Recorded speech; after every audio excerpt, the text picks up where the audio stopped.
I have a bit of a weird history with the Assassin's Creed series. I loved Assassin's Creed 1. It was the first PS3 game I've ever played, and I remember thinking to myself, whoa, graphics will never get better than this, and I mean, I was very wrong.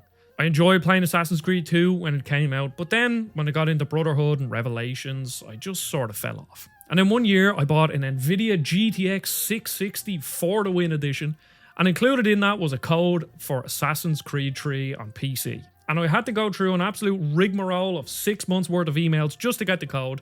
I got the code, downloaded the game, tried to play it, and then I realised that Assassin's Creed 3 is broken on PC, and that's when I really fell out of love with the series. When they finally reinvented the series with Assassin's Creed Origins, I got it on PC, played it for 10 or 15 hours, and then fell off. Later, I got Assassin's Creed Odyssey. Again, I played it for 10 or 15 hours and fell off. And around that point, Valhalla was coming out, and I decided, I'm just not going to play it. But then Assassin's Creed Mirage was shown off. They were going back to the old style Assassin's Creed, which I thought was a cool idea. They also said that the game was going to be a lot smaller, so that got me interested in it. I got that at launch, I played it for a couple of hours, and guess what? I fell off again. And on this channel, I do like to challenge myself to try to get into series that I previously couldn't, because sometimes it is a time and place thing. Sometimes you're just not in the right headspace to get into that series. Other times it could just be that the game is bad, but I always like to challenge myself. So just before Assassin's Creed Shadows came out, I decided to go back and start up Mirage. And again, I ran into the problem of that game just not being very good. The combat system is really clunky. There's no real story established. I don't care about the characters. I don't care about the motives. These people that you're trying to assassinate, I have no connection to whatsoever. But the smaller world and shorter game time kind of pushed me forward a bit, but eventually I just gave up. And then I started up Valhalla literally a couple of days before Shadows came out, just to give it a go. And again, played like 5 hours, and then I said, do you know what? I'm done. And then the 20th of March rolled around, Assassin's Creed Shadow came out, which is my birthday. So I decided to get it to challenge myself, to see if I can get over my Assassin's Creed hump. And you can probably take a guess how that went. So there was a couple of things that had me interested in Assassin's Creed Shadows. Now, when it comes to the RPG Assassin's Creed games, I actually like their formula or their concept. In execution, they're just bloated and whatnot. But this game is definitely smaller than Valhalla, and that's what I heard. So that kind of had me interested. They also had dual protagonists that were completely different from each other, both in gameplay style and in their story. So that had me interested too. Of course, it's set in feudal Japan, which is an interesting setting to set a game in. Now, the problem here is that back in the day, Ubisoft were a trend setter. If you go back to Assassin's Creed 1, 2, Far Cry 3, there's a load of games that Ubisoft made that they set the trend. They set the formula for what these games will be going forward and what open world games will be, full stop. And we do have a lot of thanks to give to Ubisoft, because without Assassin's Creed or Far Cry, we wouldn't have gotten a lot of these amazing open world games like Dying Light and, insert 50 million other great games here. But now Ubisoft are a trend follower. I think the biggest problem that Assassin's Creed Shadows run into is a comparison problem. And by that I mean, if Shadows came out before Ghost of Tsushima or Rise of the Ronin, it would have been a completely different situation. But now it feels like they are following the trend rather than setting it. And Shadows pales in comparison in almost every single aspect to these other games. While it looks absolutely beautiful and runs really smooth, so does Ghost of Tsushima.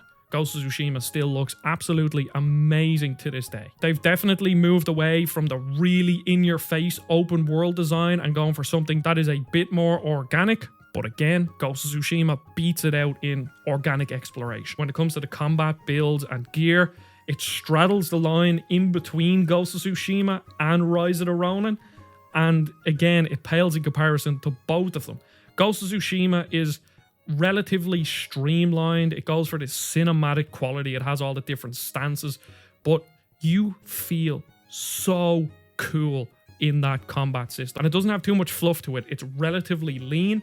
And then on the other end of the spectrum, you have Rise of the Ronin, which is this crazy over-the-top action combat system that has insane amounts of weapons and builds and different items. And Assassin's Creed Shadows sits right in the middle, and it doesn't reach the heights of either of these combat systems. And it's the same with the open world design. Rise of the Ronin is a run-of-the-mill open world game, just a complete checklist. When you go onto the map and highlight a region, there is literally a checklist in the top of the map so you could see exactly what you need to do and what's left to do. And then Ghost of Tsushima, while still being a checklist open world game, the HUD is practically non-existent. You have a health bar and that's it. And you use the guiding winds or the foxes or the parrots to organically lead you to things. And Assassin's Creed Shadows is, again, right in the middle. It still is a checklist open world game, but it has more HUD than Ghost of Tsushima, and then the checklist part of it is slightly less checklisty than Rise of the Ronin. So again, it just sits in this middle point. It doesn't want to commit to either or, and then it ends up sort of staying in no man's land, where you would have preferred if it went completely organic, sort of like Ghost of Tsushima, or it just went completely over the top like the old Assassin's Creed games where you just get map marker after map marker like Rise of the Ronin. But now it's just in this middle ground, and it's kind of trying to serve both audiences, but because of that, it doesn't really do it well for either audience, in my opinion. And on this channel, I like to keep things level-headed. As you can see, I'm not getting overly animated, saying this game's bad, this game sucks, blah, blah, blah. Because the thing is with Assassin's Creed Shadows, if we're on this, let's take this imaginary objective scale of quality thing, it is an objectively quality game. It runs well. It looks fantastic. The combat system is decent. The stealth system is actually pretty good. It has a story. That's all I'll say. It has a story. It's not a good story, but it has a story. It has loads of content, loads of different types of weapons, skill trees. On that objective bar of quality, this is a good game. But in this analogy, Assassin's Creed Shadows is a scratch card. It has that cool shiny foil on the front of it, but once you get out your coin and you start scratching away at it, all the problems start to appear. Now, the whole plot of this game, spoiler alert for the first hour and a half story, is that Naoe's village was attacked by Lord Nobunaga, who is Yasuke's master, and Yasuke is a samurai that works for him. So they're kind of on opposite ends. One is attacking the village, one is fleeing the village. And how they set it up is that there are these 13 masked people that kill Naoe's father, and it's a revenge plot. It's very, very cliche. But they established it slightly better than Mirage, where with Mirage, I had zero connection to any of the people I was hunting. Whereas here, I have like 5% connection because I saw them kill Naoe's dad. And that's basically the only connection I had to them. And what they tried to do with these villains is give them all distinct masks so that they all look different and maybe you could recognize them. Now, before I go any further on this point, I do want to take it back to another Sucker Punch game. And I'm sure you're probably thinking I'll be comparing it to Ghost of Tsushima, but no.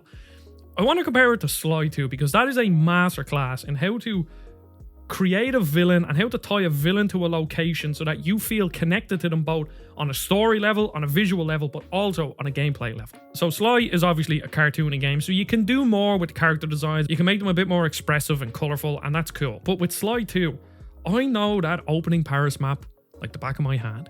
And I can see that lizard guy, I forget his name now, but I can see him sauntering around with his little walk. He has his, what, like, would you call it, an Elvis jumpsuit on him?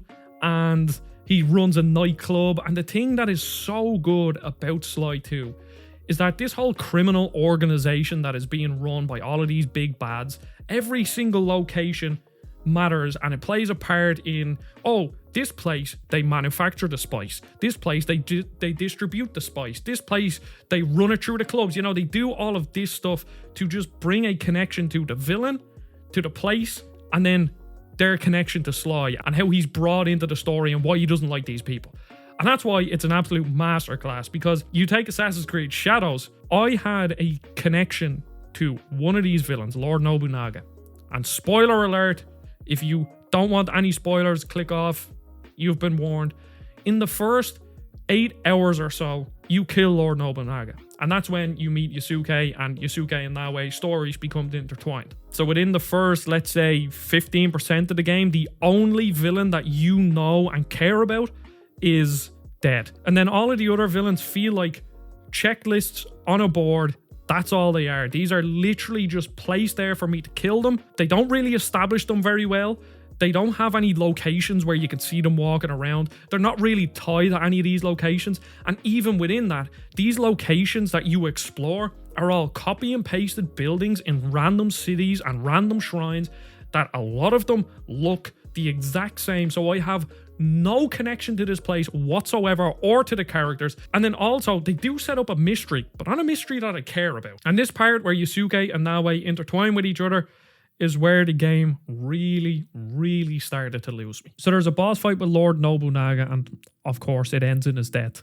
And not too long after that, Yasuke and Naoe meet and they become instant allies. Now there is a reason why Yasuke wants to side with Naoe, but it felt like there should have been at least a couple of missions where there was a bit of conflict, or maybe Yasuke was hunting Naoe for a bit and one of them saved the other one, or something like that happened that it would make it a bit more believable that both of them wouldn't just instantly kill each other, because Yasuke attacked Naoe's village and potentially played a part in Naoe's dad's death. And even though she didn't deliver the final blow, Naoe basically killed Lord Nobunaga, so then Yasuke would obviously be out for her.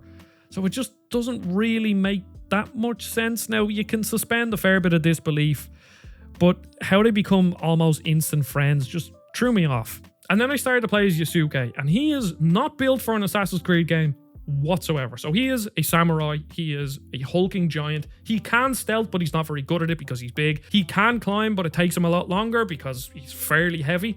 And it's weird because when you're exploring the world and doing the checklisty open world things like exploring the temples and finding all these lost pages, you should basically only do them as Naoe. There's no incentive to do it as Yasuke because he climbs slower, he moves slower. And then there's also certain parts that I ran into where Yasuke was like, oh, Naoe could climb this tower, where you need her grappling hooks and then you have to swap to her, and I'm like, that doesn't make any sense. And then the sort of checklisty open world temple parts where you have to kill certain samurai to unlock the special chest in the area. You can do that as Naoe and slink around, stealth kill people, get the keys, find the chest. You're better off just swapping to Yasuke, walking into the temple in through the front door, killing people, and then just slowly making your way around, because slinking around takes a lot longer. It is kind of fun. I think the stealth system in this game is actually probably the best I've played in a long time in an Assassin's Creed game. So there's definitely positives to it. But I just don't think Yasuke and Naoe being two separate characters was melded into the world as well as I would want it to be. And then the final nail in the coffin came. So I was doing some main missions, which, to be honest, I'm really confused on what are main missions and what are side missions. Now, obviously, I do understand which is which, but they all feel the same. There's not really much difference in what I'm doing or the different objectives or whatever, because in the game you have to assassinate all the main bad guys. But then there's two string of side quests that are just assassinate more people. So I finished one of them and say, I forget how many, I think I assassinate like 6 or 7 people. And then the next other side quest that I was talking to another person, like, yeah, there's another 6 that you have to assassinate. I'm like, but I have just as much connection to these side assassinations as I do to the main one, which is a massive problem. But then the actual moment happened. Did a couple of main missions as Yasuke.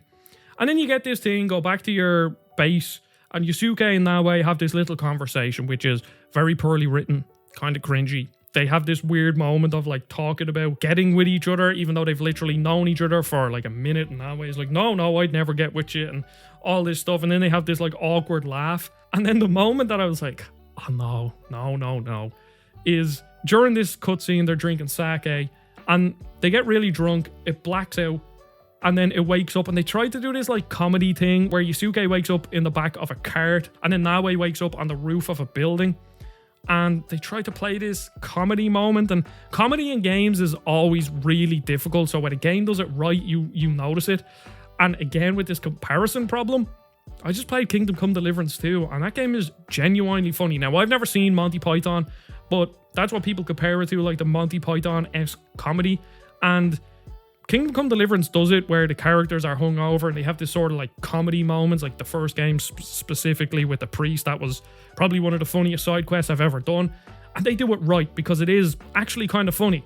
But here I watched it, I was like, oh no, this is just not well done. And yeah, I don't know, that just sort of sums up Assassin's Creed Shadows.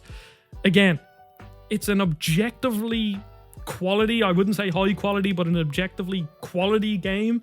It has all the trappings of a game that people would be able to just switch your brain off and play. But as I said with that little scratch card analogy, once you scratch away at the surface, everything just falls apart. There's no real enemy variety. There's no real location variety. All the locations look and feel the same. It kind of straddles the line of being this slightly organic exploration game, but then also a checklist game, so it's kind of right in the middle. I don't think Yasuke is really implemented into the open world as well as I would hope he was. I really thought that whole dual protagonists would have been a really cool situation that they could have built upon, but maybe they do later on in the game. But, you know, I work a full-time job now. This used to be like I'd freelance and then do YouTube, so I had a fair bit more time to be able to do YouTube. But now it's like I really have to pick my battles, and this is not a battle worth fighting. It's not a battle that I want to put another however many more 30 or 40 hours into. I started up Ghost of Tsushima just to capture some footage. That game is so much better than this game. I honestly think Rise of the Ronin is a better game than this as well, because the combat system is so good. And yeah, let me know what you think of Assassin's Creed Shadows. I know this is one of them games that people are sort of dogging on and all that, and I don't want to be one of them, because that's not what this channel is. I want, as I said, normal reviews for level-headed people. I'd like to think I was pretty level-headed in this video. Obviously, you can tell me otherwise in the comments, but I appreciate everybody watching. I'm going to have a video on Atomfall soon. Not Adam Fall, because my name is Adam. Atomfall. So there you go. Thank you for watching. Goodbye.